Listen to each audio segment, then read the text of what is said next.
அண்ணா, நான் நேத்தே உங்ககிட்ட சொல்லியிருந்தேன்ல, மாப்பிள்ளை வீட்ல இருந்து முதல் பத்திரிக்கை கொடுக்க வராங்கன்னு. அத பத்தி தான் உங்ககிட்ட பேசணும். எப்போ வராங்க அவங்க? இப்ப வந்துருவாங்கண்ணே. பெரியப்பா, சாரு, இப்போ உனக்கு கண்ட எதுவும் பிரச்சனை இல்லைல்ல? முழுசா குணமாயிடுச்சா? ஆமா பெரியப்பா, இப்ப நல்லாவே பார்வை தெரியுது. உங்களுக்கு தான் தேங்க்ஸ் சொல்லணும். நான் என்ன பண்ணேன்? கண்ணு தெரியாம இந்த வீட்டுக்கு வந்தப்போ என்ன நீங்க ஏத்துக்கிட்டீங்க, என் வாழ்க்கைக்கும் பொறுப்பேத்துக்கிட்டீங்க, எனக்கு நிறைய நம்பிக்கை கொடுத்தீங்க.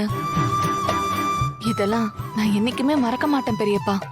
சாரு, நான் பெருசா எதுவும் பண்ணல. நீயும் இந்த குடும்பத்து பொண்ணுதான். உன் வாழ்க்கை நல்லா இருந்தா போதும். நல்லதாங்க இருக்கும். மாப்பிள்ள அவளை ரொம்ப நல்லா பாத்துப்பாரு. இந்த மாதிரி மாப்பிள்ளை கிடைக்கிறதுலாம் இந்த காலத்துல அபூர்வம். மாப்பிள்ளை நல்லவர் தான், ஆனா திறமை தான் இல்ல. ஏன் பத்மா அப்படி சொல்ற? ஏங்க, சாருவை நல்லா பாத்து பண்ணுதானே அண்ணன் சொத்தை எழுதி வைக்கிறேன்னு சொன்னாரு. ஆனா அத வேண்டான்னு சொல்லிட்டாரு.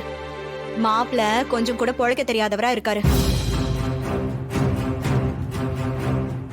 அவர் சொந்தத்தை விட சாருவ பெருசா நினைக்கிறாரு. வீட்ல பார்த்து பண்ண கல்யாணமா இருந்தா கூட சாரு மேல அவருக்கு பாசம் அதிகமா இருக்கு. கண்டிப்பா அவர் சாருவ கண் கலங்காம காப்பாத்துவார்னு எனக்கு நம்பிக்கை இருக்கு. இருந்தாலும் அவரோட நல்ல மனசுக்கு நம்ம சைட்ல இருந்து ஏதாவது செய்யணும்னு தான் நான் யோசிக்கிறேன். சொல்லுங்க மாமா, என்ன செய்யணுமோ செஞ்சிடலாம்.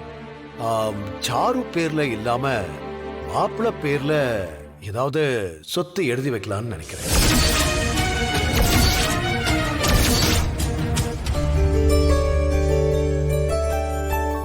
அண்ணா, அதெல்லாம் எதுவும் வேண்டாண்ணே. நீங்க ஏதாவது எழுதி வைக்கணும்னு நினைச்சா அது ஏதோ சாரு பேர்ல எழுதி வைங்கண்ணே. ஆமா மாமா, என்ன இருந்தாலும் அவரு இன்னொரு வீட்டு பையன். நாளைக்கு அப்புறம் கல்யாணத்துக்கு முன்னாடியே சாருவ வேண்டான்னு சொல்லிட்டு அவர் பாட்டு விட்டுட்டு போயிட்டாருன்னா என்ன செய்ய? பார்வதி, ஏன் இப்படி அபசகுணமா பேசுற? இல்லக்கா, என்ன வேணாலும் நடக்கலாம்ல, அதுக்காக தான் நான் சொன்னேன். ஏண்டி, உனக்கு நல்லதாவே யோசிக்க தெரியாதாடி? பாதியிலேயே போயிருவாங்கன்னு ஏதோ முட்டாள்தனமா பேசிட்டு இருக்க.